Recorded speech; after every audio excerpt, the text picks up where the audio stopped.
शाळेतील शिक्षकांना एसआयच्या कामाकरिता सहकार्य करण्याच्या कामामध्ये लावण्यात आले।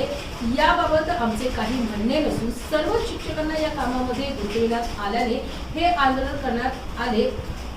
याबाबत तहसीलदारांना सांगण्यात आले, त्याचबरोबर शिक्षण अधिकाऱ्यांना देखील सांगण्यात आले। यासह अन्य माहिती सरपंच मंगेश साबळे यांनी स्वतः माध्यमांद्वारे बोलताना दिली।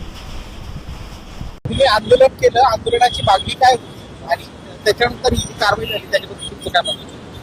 आमच्या शाळेमधले शिक्षक कामाला लावले याबद्दल काही आमचं म्हणणं नव्हतं, पण सगळे शिक्षक कामाला लावले याबद्दलचं हे आंदोलन होतं।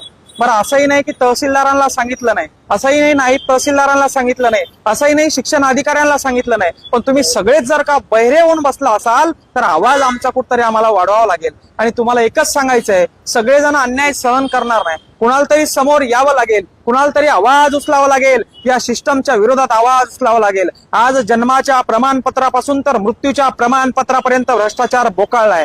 या अधिकाऱ्यांना मी बोललेले एवढं जर का झोंबलं असेल तर स्वतःची वर्दी बाजूला ठेवून एखाद्या तहसील कार्यालयामधून एका दिवसामध्ये तुमचा अर्ज मंजूर करून आणावा किंवा तुमचा एखादा विनंती अर्ज रस्त्याचा मंजूर करून दाखवावा, तेव्हा सांगेल की शासन प्रशासन व्यवस्थित काम करतंय म्हणून।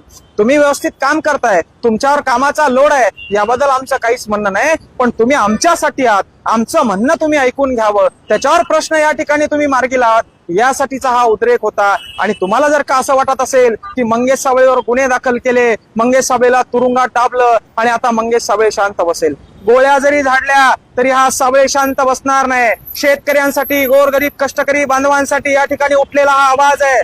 माझ्या वावरातून समृद्धी महामार्ग जाणार आहे आणि 100-150 एकर जमीन मला घ्यायची आहे म्हणून राजकीय पुढाऱ्यासारखा आवाज हा नव्हता, किंवा मला एखादं टेंडर पाहिजे, एखाद्या संरक्षण भिंतीचं, एखाद्या रस्त्याचं टेंडर पाहिजे म्हणून हा आवाज नव्हता। माझ्या लेकरांच्या शिक्षणाच्या भविष्यासाठी हा आवाज होता। आणि तुम्ही आम्हाला फुकटची रेवडी देऊ नका, तुम्ही आम्हाला फुकटचं ज्ञान वाटू नका, पण आमच्या लेकरांना व्यवस्थित शिक्षण सिस्टम द्या, शिक्षणचा बोजवारा वाजवू नका, त्यासाठी उठलेला हा आवाज होता, त्यासाठी उठलेला हा उद्रेक होता, एवढंच या ठिकाणी सांगेल।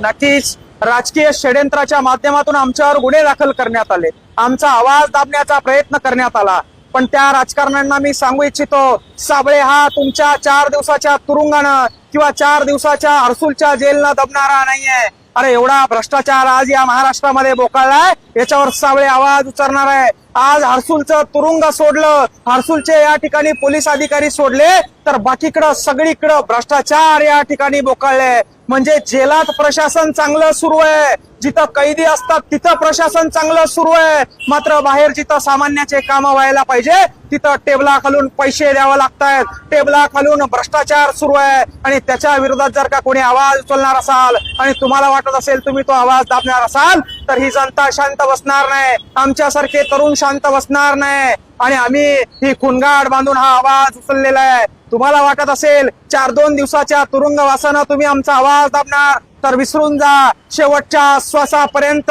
या मातीसाठी हा मंगेश साबळे लढत राहणार आहे, लक्षात असू द्या।